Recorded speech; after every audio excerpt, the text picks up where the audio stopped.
Ed Robertson, hoping you're enjoying this encore presentation of TV Confidential. We'll be back with a brand new edition of the program next week. Hello, this is Robert Wagner, and you are listening to TV Confidential. Ed Robertson, along with our guest Wayne Péré. Wayne is currently seen as Dr. Emerson in the Sony Marvel hit motion picture Venom. Our conversation with Wayne originally aired in November 2018. We are replaying it this week as part of our commemoration of the recent passing of Chuck Norris. Chuck Norris passed away Friday, March 20th at the age of 86. You can follow Wayne Péré on Instagram at Wayne Péré. Wayne Péré is currently seen as Dr. Emerson in the Sony Marvel feature motion picture Venom. Venom is playing in theaters everywhere. He will also be seen in the upcoming HBO series Watchmen, while other recent upcoming projects include Walk Away Joe with Jeffrey Dean Morgan and David Strathairn. Wayne Péré is also an accomplished director in his own right. He has helmed the feature film Extreme Walking, which Wayne also appeared in, and the short film Kink, which Wayne also wrote. You can follow Wayne Péré on Instagram at Wayne Péré. Did you always have a desire to direct? I don't know that I did, but once I had an opportunity to do it, then I was definitely drawn to it, especially after training as an actor and doing so much work as an actor. In some sense, it was a little bit of a relief to get behind the camera and not feel the onus of some of the stuff we were just talking about, especially when you're coming in on a day that requires really extreme investment, especially emotionally. It was a little bit of a relief to just cast well, find some really great actors, and just say, yeah, and let them play, cut them loose, and just gently guide them and shape the story in that way. And that's also very fulfilling, to have that much control over a story, that much input. I find very, very rewarding. I have a theory, Wayne, so stay with me on this. My theory is some of the best directors in our time are directors who have also acted at one point in their career. And I believe one of the reasons that makes them good directors is because they know what it's like on the other side of the camera. They understand what actors do. What do you think about that? Well, I would agree. In my experience, Walk Away Joe, our director, was, has been working for years, and it was great to be in that situation because from an actor's point of view, you tend to trust them more. Because, they've been through the same experience I've been through. They've done all this work, so they get it. Sometimes if you're working with a director who that's all they know, they went to some film school and they've just been out for a few years and they're directing some television series. I have that. I won't mention the show specifically, but I've worked on things where I've been thrown in with young directors, and Tom Wright, by the way, is the name of the director for Walk Away Joe. Wonderful actor as well. I'm sure your listeners have seen his work over the years. But yeah, I've worked with directors who don't have that experience, and their assumption is, not all of them, but oftentimes the ones I've worked with, their assumption is that an actor is merely a puppet for them. They've decided what they want to see, and it's the actor's job to come in and basically be somewhat of a marionette for them, just to come in and do their idea of what the performance should be, which again sucks all the life out of it. And the accomplished directors I've worked with, whether they've been actors before or they're just great directors, Steven Soderbergh, Adam McKay, these guys, Steven's philosophy is that he just casts well, and he lets the actors do their thing. He trusts what they're going to do. Now, does he give direction? Of course he gives direction. Yeah. He shapes it a little bit. And if you need something, to go in a little bit different direction, then he'll push you in that direction. But overall, his direction is very minimal and very subtle. And the same with Tom, the same with Adam. When I worked on The Big Short, he barely said anything to me, to any of us. You're in there with Christian Bale and the writer, wonderful writer. Yeah, Tracy Lett. Tracy is also a very accomplished actor. He's not just an amazing writer, but he's also an accomplished actor. And, these guys, they've been around, they know what they're doing. And so you have the three of us in there, and Adam just, let it rip. We went in there, we did a rehearsal, and we had a little bit of discussion about blocking, just very subtle things. And then it was like, okay, let's do it. And we just we shot it over, several times with different angles, and we were out of there pretty quickly, actually. And that's been my experience with, again, the accomplished directors, whether they've been actors or not.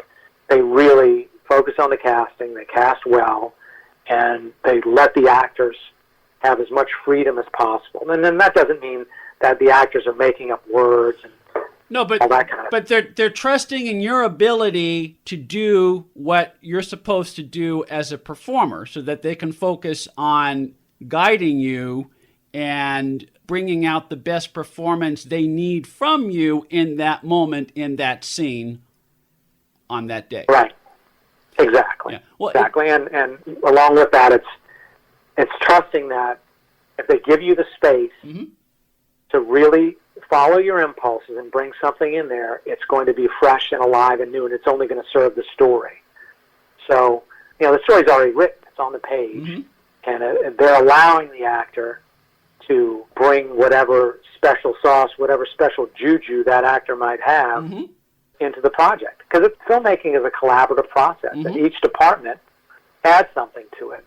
And the great directors realize that, and they're not control freaks. They're allowing everybody to contribute, and in the end, they make the decision, and they might say, no, let's go in a different direction. But they're creating an environment where all of the artists involved, and again, no matter what department it is, feel like they're contributing to this story. And it keeps everybody inspired along the way, and you're much more likely to have a really worthwhile project and something that people are going to want to see. Stay with us, folks. We'll be right back. This portion of TV Confidential is brought to us by our friends at Front Porch Realty, the community of realtors in the Northern Bay area of California that is committed to finding the solution that is best for their clients. Whether you're a first-time home buyer or looking to sell or lease your property in Northern California, call Karen Strain at 415-886-7411 or visit frontporchrealtygroup.com for more information on how they can help you. Ed Robertson, thanking you for listening to the TV Confidential podcast. If you like what you hear, please hit the subscribe button so that you won't miss our next episode. Hi, this is Barry Pearl. You're listening to TV Confidential.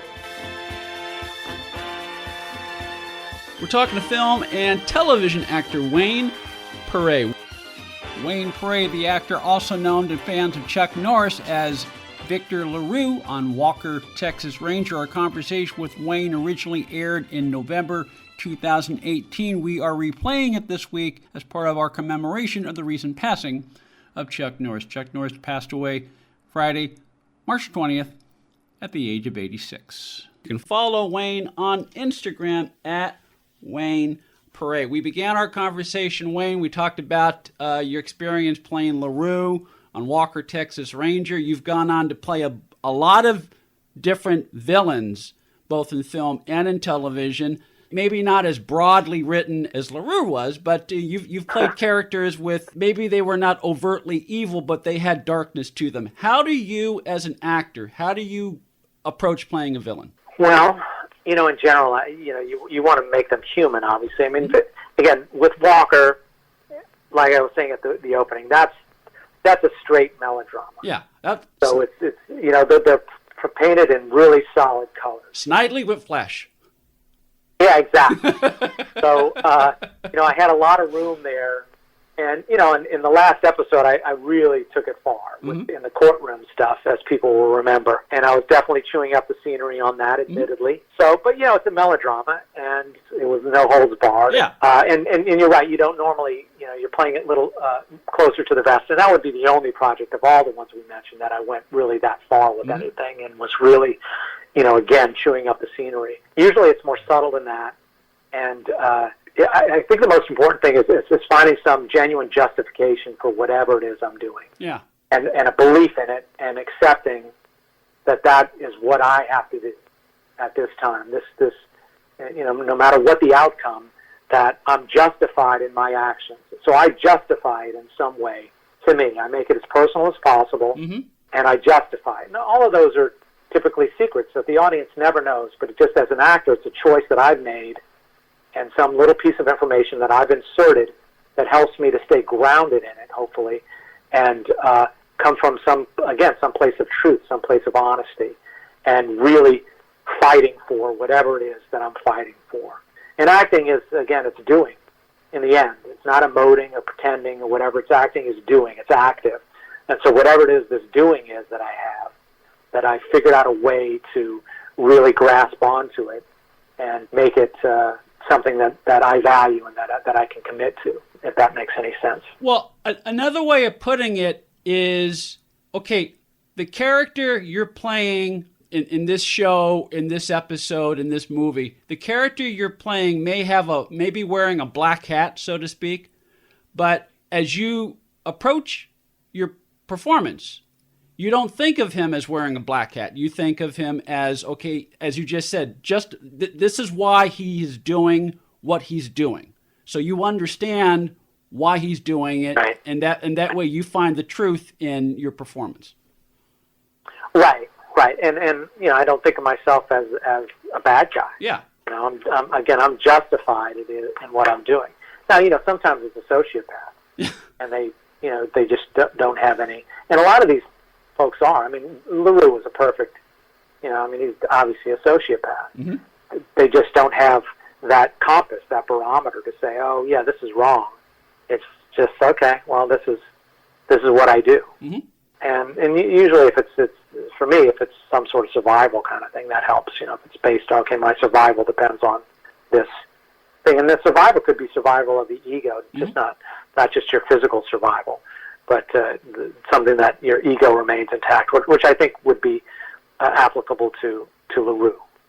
Definitely ego-driven, egomaniacal, sociopath. So a lot of the choices for that would be based on that, if my feelings were hurt.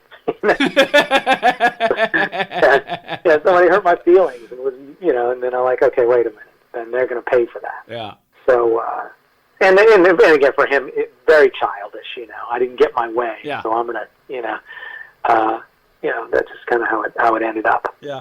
As it happens, throughout your career, you've done a number of movies or television shows that were based on comic books. Venom being one such example, Cloak and Dagger for Freeform being another such example. Once upon a time, actors would shrink from doing a show based on a comic book, but that has certainly changed over the last 10, 15 years, and it right, seems to me it just based. The key is to not think of it as a comic book, but to think of it in terms of the character you're going to play and breathe to life. Yeah, and I mean, the Marvel world, that's a really interesting world. All the different parameters there, and they all tie together, which is kind of fun.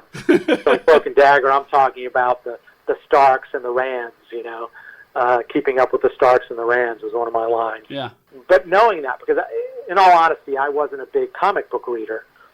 I wasn't really familiar with the ins and outs of all of them. I was familiar with the heroes and for the most part, but I didn't really know the world as a lot of people I've run into do, which is fantastic. It's great that people can have really their own little universe that they can escape to, and Marvel is one of those. Oh yeah. But yeah, the things I learned, and it happens all the time. In Spider-Man, I came in on the day, and I just had a little cameo in that one.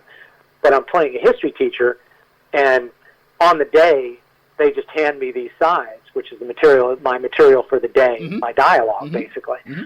And it's all this Marvel history, which I didn't know what it was. I had no idea what it was. And I don't know if you remember. I'm trying to some wars or something.